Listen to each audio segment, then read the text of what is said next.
Ah, yes. Networking events. It's something that scares a particular type of people, and that includes me, to do.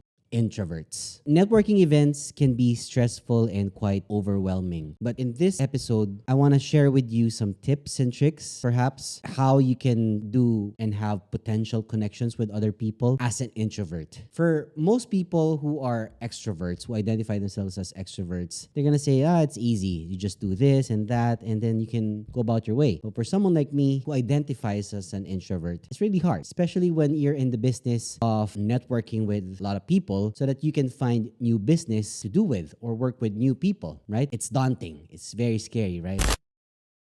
Have you heard about the simple one question? Do you identify as an introvert or as an extrovert? The question really that they should be asking you is this: do you need to recharge your personal battery by yourself, or do you need to do it amongst other people or amongst a group of people? So if your answer is by yourself, then you identify as an introvert. Me, I identify myself, surprisingly, you don't see it, but I identify myself as an introvert. So I've used some tips and tricks all over the years to be able to work with other people during events and be able to network with them. I'm what they call a selective extrovert, wherein I'm able to talk to other people about certain things only when there's a light switch turned on. So I'm going to share with you more tips on that as well. I utilize several tips to assist me in making networking events as successful and as painless as it can be. So preparing for an event is one thing. It's very daunting. It's very scary for a lot of people. Nowadays, it's less stressful for me because I put these things into mind. First, you should know the exact agenda of the event and figure out where you want to be and when. Next, you want to find out a list of attendees in that event. What kind of people are going to be there before the event? If so, review and know and reach out to those that you want to meet ahead of the event. Having a plan of who you want to see and making appointments ahead of time will make that event that you're going to more productive and less intimidating. So what you need to do is you need to be reading industry articles regularly. You are in the know of things. And at the same time, you should be spending time researching the people and companies you intend to meet at the event. Although you're not going to be interviewing people, okay? Interviewing is a different thing. You're going to be networking. So you're not interviewing for a job or you're not interviewing anyone. It's good to think of networking events as if you are one. So research and have exciting stories. They're important to meaningful networking. So now that you've prepared yourself for conversations and for a schedule, you need to prepare now your mindset. What's your mindset when you go to an event? I'm fortunate enough to have a sound support system. However, I only depend on others for my mental health. So to mentally prepare for networking events, you need to psych yourself up for the event. You can't,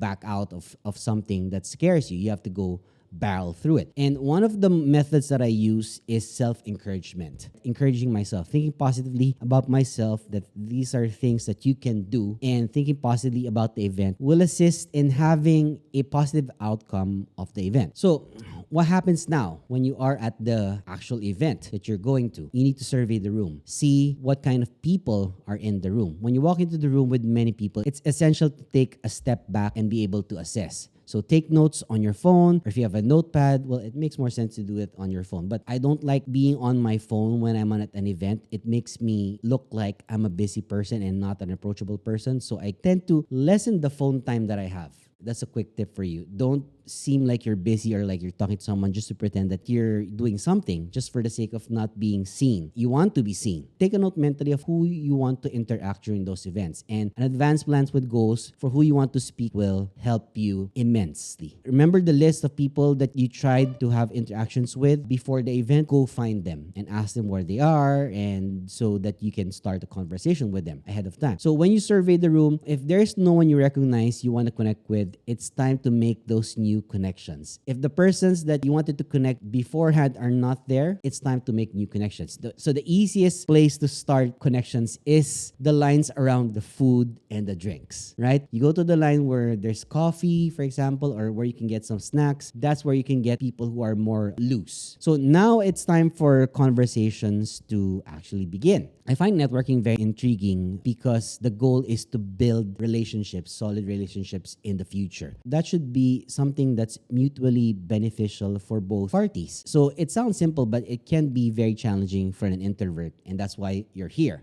You're trying to listen to me, trying to understand how it is for an introvert to make meaningful connections. So my main recommendation during conversations is to ask questions. Most people enjoy talking about themselves, right? You enjoy talking about yourself most of the time and your stories and what have you, what things that you like and stuff like those. So me, myself, as an introvert, I have to enjoy learning about others. And that's why I do the AA show, for example.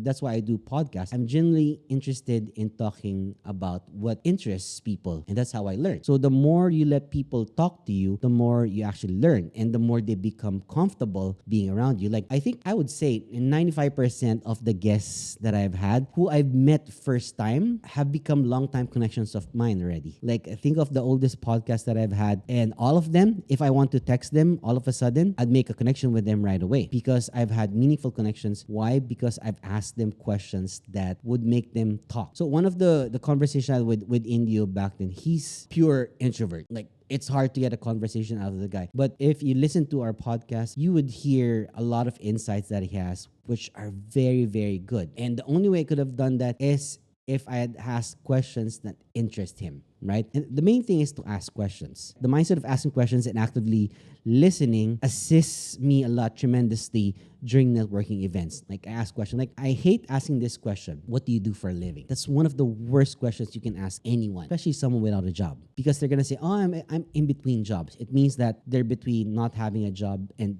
having a job, which technically not having a job. So you don't want to have an awkward conversation with someone like, oh, nothing, I don't have a job, right? The main thing that I ask is what takes up most of your time, because something always takes up someone's time, right? Like if I ask you now, what takes up most of your time? Let me know in the comment section. Additionally, when I network, I always exchange contact information at the beginning of the conversation. I have a tap card. It's a tap connect card. I'm not promoting it, but I use a tap card wherein, it's a conversation starter wherein all my information is there. So if you have an NFC phone device, I tap on the card and it's like, hey, that's cool. You're saving the environment. You're not using an actual card, right, to give away and someone just forgets it. Okay, another thing is if you take a business card, right, you hold it with both hands, right, and you thank them, take a picture of it right away with your phone. And that way, if you lose it somehow, you're still gonna have it in your phone. And now with phones, like with the iPhone, you can highlight the text in there and just copy whatever it is. It's a cool thing, right? Don't wait too long to exchange information. Get information right away if that person answers you right away. So there's a chance that a new person can add to the group and then you completely forget about getting that person's name and number. You don't want to do that. Do you advise getting the number or social media? Both. I would get first someone's cell phone number because I can most likely send them a Viber message or a WhatsApp or, an iMessage directly. I get their numbers. If it's very formal, I'll get their email, but it's hard to get an email from someone when you're talking to them. So I'd rather hand them over my phone, or if you don't want, just get their digits and tell them that you sent them a text message that, hey, it's me, Antonio. We're at the bar area talking. Remember me? So that they'll not forget you. Like, you have to identify your name with something that you did together during that. Oh, we talked about trains, for example, or, crypto during the event. Message them right away. Like, always say it's a pleasure knowing you at the event. I'm so glad we met, looking forward to having another conversation with you.